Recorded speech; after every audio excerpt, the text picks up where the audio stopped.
On a longtemps opposé religion et modernité, comme si plus les sociétés devenaient modernes, moins elles étaient religieuses. Ça a formé le paradigme classique de la sécularisation, comme si plus de modernité signifiait obligatoirement moins de religieux. Or, il faut réfléchir à la situation présente de la modernité. Et c'est pourquoi je parle d'ultramodernité. Pourquoi ce terme? Parce que je pense que nous sommes passés dans un nouveau régime de la modernité. Nous ne sommes pas sortis de la modernité, et c'est pour ça que je récuse le terme de postmodernité, mais nous sommes entrés dans un nouveau régime de la modernité qui est devenue elle-même capable de désenchanter ses propres mythes, ses propres utopies. Et donc l'ultramodernité, c'est, dans la ligne un peu de ce que développe aussi Anthony Giddens, c'est une radicalisation de la modernité. Un certain nombre d'idéaux d'utopie séculière qui ont eu tendance à être posées en alternative aux visions religieuses sont elles-mêmes désacralisées, désenchantées, démythologisées. Et donc l'ultramodernité, c'est beaucoup plus des logiques d'incertitude. Alors que la modernité triomphante, la modernité dans sa phase de conquête, était portée par des logiques de certitude. Aujourd'hui, c'est beaucoup plus des logiques d'incertitude, interrogation sur une croissance économique exacerbée, sur le développement, l'exploitation des ressources énergétiques, toutes les problématiques écologiques, interrogations dans les domaines de bioéthique, sur les frontières de l'humain, de l'inhumain, sur le début de la vie, sur la fin de vie, sur les possibilités offertes par les biotechnologies, toutes sortes d'interrogations aujourd'hui sur les frontières, et aussi sur les frontières du religieux, du culturel, du politique. Et donc ce nouveau régime d'ultramodernité nous fait aussi passer d'une modernité qui est beaucoup plus marquée par la mondialisation, alors que les différents développements de la modernité se sont effectués dans des cadres nationaux, avec également d'ailleurs des projets colonisateurs, car ça faisait partie des certitudes modernistes de penser qu'on pouvait aller imposer des schémas de développement, de conception de l'homme et du monde à d'autres peuples, d'autres civilisations, alors que l'ultramodernité, c'est aussi la relativisation des frontières nationales, des frontières politiques, mais aussi des frontières culturelles, des frontières religieuses, et c'est beaucoup plus la mobilité, les réseaux, le développement des phénomènes migratoires, bien entendu, qui se traduisent par la multiculturalisation des sociétés européennes. Donc la mondialisation culturelle et religieuse, c'est pas seulement à l'échelle de la planète, mais c'est aussi dans les pays d'Europe où il y a une véritable multiculturalisation à la fois du christianisme et de l'islam. Il y a à la fois des chrétiens africains et asiatiques en terre d'Europe, des musulmans européens, et donc c'est différent, des religions orientales en Europe, des religions, des expressions du christianisme qui se développent dans des pays asiatiques. C'est une véritable globalisation religieuse. Mais quand je dis que l'ultramodernité, c'est des logiques d'incertitude, c'est aussi des logiques de pluralisation accentuée. Durant les certitudes modernistes, on avait différents projets de développement, différentes utopies séculières, mais qui à certains égards, que ce soit à travers l'humanisme séculier ou des humanismes religieux, reposaient en gros sur la même anthropologie. Et quand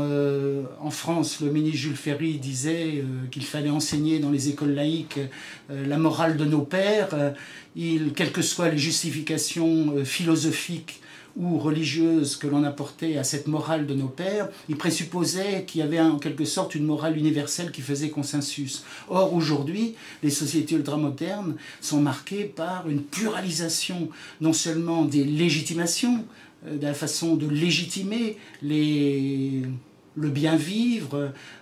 la vie bonne, la dignité de l'être humain, mais il y a aussi un véritable pluralisme axiologique, pluralisme moral, pluralisme des conceptions de la vie bonne et de la dignité humaine. Donc c'est une configuration de la modernité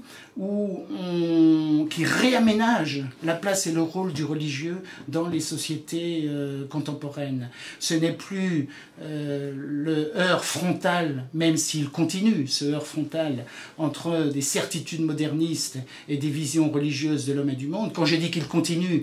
il continue contre toutes les expressions intégristes, fondamentalistes des mondes religieux, mais en même temps, c'est un nouveau paradigme où la société est en fin de compte beaucoup plus sécularisée, y compris dans les idéologies séculières, les conceptions séculières de l'homme et du monde. Il y a beaucoup plus d'incertitudes, et donc les ressources religieuses et convictionnelles, qu'elles soient des humanismes séculiers ou des humanismes religieux, sont précisément des modes de légitimation qui constituent des sous-cultures de référence pour des individus qui se reconnaissent dans ces sous-cultures, qui se situent dans la globalisation à partir de ces sous-cultures et qui leur donnent un sens, une signification, une orientation, une façon d'habiter le monde, un monde qui devient de plus en plus complexe, pluriel, et dans lequel les individus ont de la peine à se situer. Et c'est en ce sens aussi que l'ultramodernité, c'est le retour des questions identitaires, car l'identité n'est plus héritée, en particulier l'identité religieuse, l'identité chrétienne, l'identité juive, l'identité musulmane, l'identité d'humaniste athée. L'identité doit se construire. Et pour se construire, il faut des atouts sociaux, des atouts culturels, des atouts de repérage moral, de repérage personnel. Et ces repérages personnels, les personnes doivent pouvoir les trouver dans des diverses sous-cultures. La société globale elle-même est de moins en moins attestataire d'une vision précise de l'homme et du monde. Et c'est aussi un défi pour la gouvernance politique. Jules Ferry a pu dire à juste titre, on ne vote pas Dieu en assemblée, autrement dire, ce n'est pas une assemblée politique de dire si Dieu existe, si Dieu n'existe pas, ou d'opter pour telle ou telle formulation concernant la conception de l'homme et du monde. Mais aujourd'hui, on peut se poser la question, est-ce qu'à l'agenda des décisions politiques, est-ce qu'il n'y a pas aussi des votes qui engagent une certaine conception de l'homme, de l'être humain de l'homme, à travers des lois concernant l'euthanasie, concernant éventuellement l'eugénisme, concernant des défis sociétaux qui engagent en fait une certaine compréhension de l'être humain, de l'homme, de l'humanité de l'homme. Et il n'y a pas forcément consensus, aussi bien d'ailleurs dans les sensibilités politiques de gauche ou des sensibilités politiques de droite, sur les conceptions de la vie bonne ou sur les conceptions de la dignité de l'homme.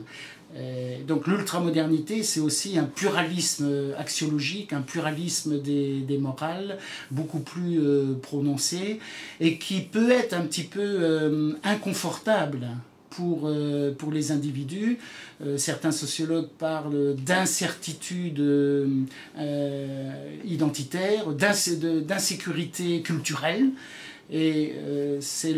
tout le mouvement de la pluralisation accentuée, de la mondialisation, qui peut renforcer une certaine insécurité culturelle, voire une certaine insécurité ontologique, qui peut être aussi exploitée par des populismes, des démagogues. Et l'ultramodernité, on peut dire, c'est aussi le temps de la démagogie, aussi bien en politique qu'en religion, avec des petits entrepreneurs dans l'offre de salut, dans l'offre d'orientation. C'est donc un monde complexe, pluriel, insécurisant, qui bouleverse pas mal de données et qui dessine un nouveau paradigme pour la situation des religions et des convictions laïques, des convictions d'humanisme séculier dans un tel environnement. Donc pour Résumé, l'ultramodernité, c'est un régime de modernité qui nous fait passer des certitudes modernistes à beaucoup d'incertitudes, avec beaucoup d'interrogations, où le possible n'est pas forcément le souhaitable, et ça ramène un peu la question des finalités à viser au plan individuel et collectif dans les sociétés. Donc passage de logiques de certitude à des logiques d'incertitude, passage d'un cadre national à un cadre mondial, et passage à des sociétés beaucoup plus multiculturelles, plurielles dans les modes de vie, y compris dans les pratiques vestimentaires, les pratiques alimentaires, les conceptions de l'homme et de la femme, de la vie de couple, de famille, d'éducation des enfants, etc. Et face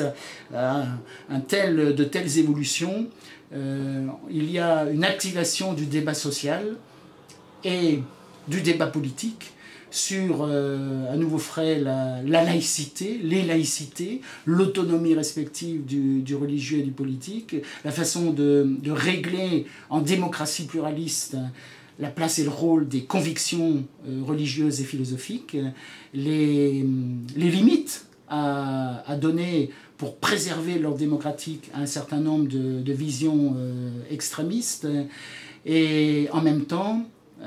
l'intérêt manifesté pour des légitimations philosophiques et religieuses qui peuvent apporter un soutien éducatif, social, culturel à la formation de citoyens démocrates. Car, et je terminerai mon propos là-dessus, la démocratie, c'est certes la séparation des pouvoirs exécutifs, législatifs et judiciaires, mais la démocratie, c'est aussi l'état de droit et les droits de l'homme, et c'est la démocratie essentiellement des démocrates, c'est-à-dire des hommes et des femmes, des jeunes aussi, convaincus de l'importance et de la valeur de la démocratie, et il ne faut pas trop se faire d'illusions. On ne naît pas spontanément démocrate, on le devient, d'où le rôle extrêmement important de l'éducation, et de l'éducation scolaire, de l'éducation familiale, de tous les réseaux éducatifs pour apprendre à former des citoyens dans un monde complexe et pluraliste.